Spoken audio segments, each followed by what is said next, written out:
よっしゃ変えたぜ。ハズブロマーベルレジェンドブルズアイとミューズの2パックの紹介。最近ではドラマデアデビルで存在感抜群の2人でしたよね。パケ裏を見ると相変わらず書き下ろしのパケかっけえな。よし、では上げていこう。よいしょ。さあ出てこい。あえてこう呼ぼう。ベンジャミン・ポインデクスター&ミューズと。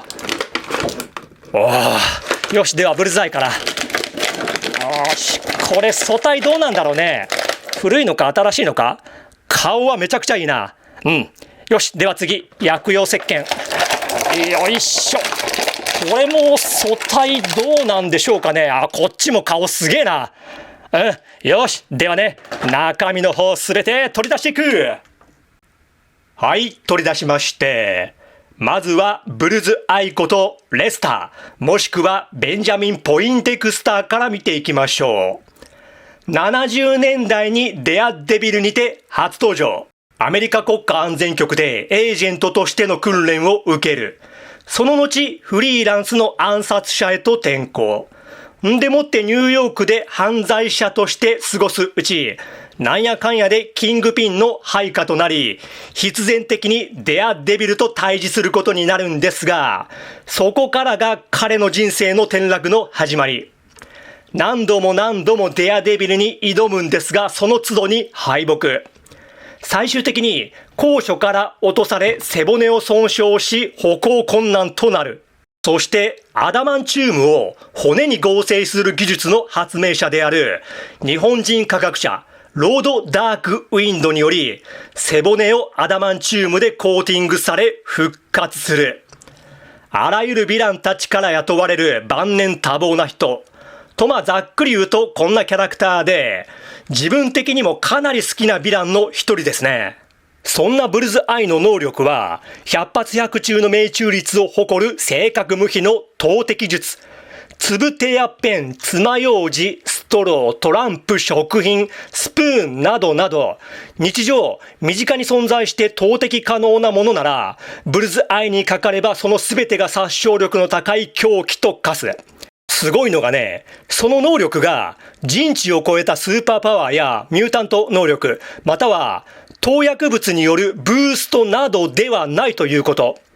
天賦の才を研鑽錬磨し、不撓不屈の精神をもって練り上げた結果の高等技術。まさにスーパー技前。で、今回のコスチュームなんですけど、ブルズアイといえばやっぱりこのような全身タイツのいでたちの方が有名なんですけど、正直今回のブルズアイ、いつの時期のやつなのかは自分ちょっとわからなくて、コミック未読なんでね。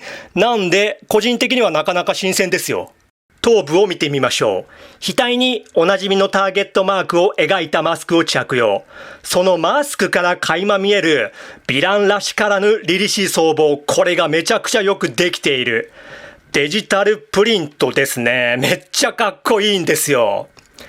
っていうかこれジアジョーで、ブルズアイのマスクといえばさっきも見せたんですけど、このように口元が見えているんですけど、今回のマスクに関しましては、特殊部隊が装備するバラクラバを着用。これコミック版なんすかね。それこそドラマデアデビルのポインデクスター、まさにこんな感じでしたよね。まさかこれドラマ版？そしてこちらはもう一つの頭部のニヤリ顔。これもうあるじゃない。やっぱブルズアイはこのマスクでないと。仕留めた相手の返り血なのか、もしくは誰かにボコられたのか、顔面に血のペイントが施されている。鼻血ブーしているので、パニッシャー戦かデアデビル戦で負った傷かな。で、造形的に過去のものの流用、すいません、ちょっと言い忘れてましたけど、こちらはデアデビルエレクトラとの3パック版のブルズアイですね。これと比べてみるとどうなんだろうね。流用のような違うような、塗装の違いによる目の錯覚かね。別物に見えなくもないんですけど、どうだかね。まあよくできているのでどっちでもええか。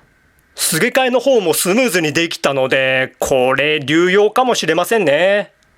素体の方、上半身、これはおそらく何かしらの流用でしょうね。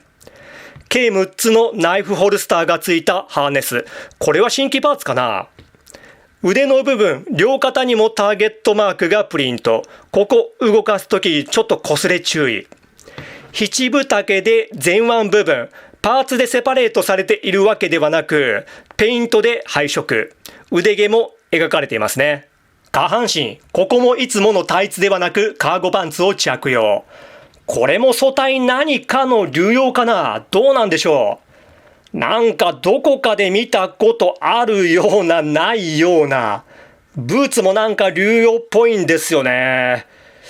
これあれかな？ファットイフの、エリック・キルモンガー。あのあたりから引っ張ってきたかな。いやでもこれ膝ピンレス関節だな。新規かなどうかなわからん。そしてベルトは別パーツ。ベルトの下にはズボン用のベルトを着用しているので、これはタクティカルベルトか？そのベルトにも計6つのナイフホルスター。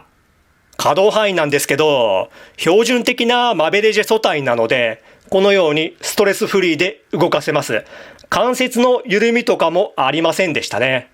付属品なんですけど、後に紹介するミューズ含めて色々あるんですけど、ブルズアイ用とミューズ用とで明確に分けられてはいないんで、ここは自己判断で紹介する。結果言ってしまえば、どの付属品も両キャラに持たせられます。まずはハンドガン。拡張マガジンを装備。これもどこかで見たことあるような、ないような。ドラグノフっぽいスナイパーライフル。ストックは茶色で塗り分けし、ウッドストック感を出している。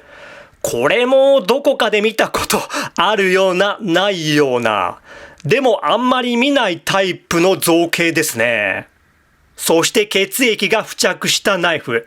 ナイフ、これの他にもう一本付属するんですけど、ハンドルの色を見るにつけ、ブルズアイとの統一性があるので、俺はブルズアイ用として使う。交換用ハンドパーツは、武器の持ち手が左右分と、そして何かしらの投擲物を指の間に挟んだもの、これは左手のみ。では次にミューズ見ていきましょう。確か2015年か16年にデアデビルにて初登場したそこそこ新しめのキャラ。先ほどのブルズアイ同様、このミューズが登場した作品自分まだ読めてなくてですね、設定的にあまり詳しくないんですけど、一般的にはね、ドラマのデアデビルボーンアゲインにこのままの姿で登場したので、そこそこ認知度は高いのではないでしょうか。こいつね、かなりヤバいやつでして、自称グラフィックアーティストのサイコパス。殺めた相手の血液を塗料、人体を造形材料として作品を創作するという、ヴィランという枠に収めるのも戸惑われるほど常軌を逸したキャラクター。で、こいつの能力なんですけど、自分はっきりとは理解できていないんで、自己解釈としてね、自身の周辺にありとあらゆる感覚を遮断する特殊な空域を形成できるというもの。その空域では、デアデビルのレーダーセンスすら無効化する。コミックではね、こんな感じで描写されていますね。こんな感じで。Kindle カラーじゃなくて申し訳ないです。この辺ね、色全体的に赤黒いです。特殊能力が物理的攻撃力を持たないところがね、なんかジョジョのスタンド能力っぽくていいですよね。でもね、基本的な身体能力が高く、高度な戦闘スキルは有するので、捨て頃もそこそこ強いんですよ。頭部を見てみましょう。なんとも素晴らしいデザインですね。ニット帽を着用しており、その造形も細かい。顔は白いマスクで覆われていて、赤い瞳からは黒い涙が流れているようなペイントが施されている。この辺デジタルプリントで綺麗ですね。上半身、この素体も何かしらの流用かな。一見すると新規パーツにも見えなくはないんですけど、可動箇所がお腹の縦軸のみなのを見るにつけ、さっきのブルズアイと同じものか、違いますね。腹筋部分が違う。ただ、胸部や腕パーツ、ここは同じものかな？で、黒い涙が胴体にまで流れ至っていて、この辺なかなかアーティスティック。胴体には黒と赤の液体が跳ねているようなプリント。これが何の液体かは詮索すまい。そしてサスペンダーを着用し、背中にはカバンを背負っている。ここには商売道具という名の凶器が入っていると思われますね。サスペンダーやカバン、これは心臓系かな？動かすときちぎれないよう注意払った方が良さげ。そして前腕部にも赤いペイント。これは血液なのか、それとも血液を模した赤い塗料なのか、ここも詮索すまい。下半身、これは心臓系か？このようなズボン今まで見たことありませんね。ウエストホックやボタンフライ部分はシルバーで塗装。ブーツ、横の留め具やその奥の紐とか造形細かいな。ミューズの方は可動範囲見ていきましょう。頭部、上はこう、うつむきこうで、ぐるりと一周回って傾きは取れませんね。胴体、肩にバタフライキッコーがあって、これぐらい動き、腕横へはこうで、ぐるりと一周。腕の付け根で回って二の腕バイセップスがあって肘がここまでいけて手首はいつもの可動ですね。胴体接続箇所はさっきも言ったんですけどお腹のみですね。それを踏まえて後ろへはこう前はこうで腰で回転するんですけどこれもさっき言ったんですけどサスペンダーがあるので回転はできません。ほんとねここちぎれるので注意した方がいい。股関節に引き出し機構はなしで前はこう後ろはこうで、また割りできて、ももにロール。膝が二重でここまでで、ブーツでの可動ありませんね。足首、後ろへはこう、前はこうで、傾き取れてつま先可動はありません。付属品いきましょう。まずはバットですね。血がついている。ヴィラン系やパニッシャーによく付属するやつ。マチェット。これもよく見るやつですね。ナイフにトマホーク。これもどちらにも血がついています。そしてこれはスプレー缶かな？これで壁に落書きでもするのかな？個人的に無許可のそれはアートと称した時期にも劣る至極迷惑千万な行為と思う。キャンバスや画用紙という人類の英知が生み出した立派なものがあるんだからそこに描けよと。サイズ比較では改めてマーベルレジェンド3パック版のブルズアイと並べておきましょう。エレクトラ・デアデビルと並べるとこんな感じ。ブルズアイとパニッシャーは朝からの因縁があるんでね、並べておきましょう。やはり両サイドの2人には真ん中の人が似合いますね。デアデビル。最近レビューしたシークレット・ウォーズシリーズ版ですね。もうデアデビルのフィギュアはこれだけでいい。真ん中にあるのはマフェックスですね。絡ませて遊んでも全く問題ないサイズ感。では最後にキングピンと並べておきましょう。ゲーマーバースとレトロパッケージ。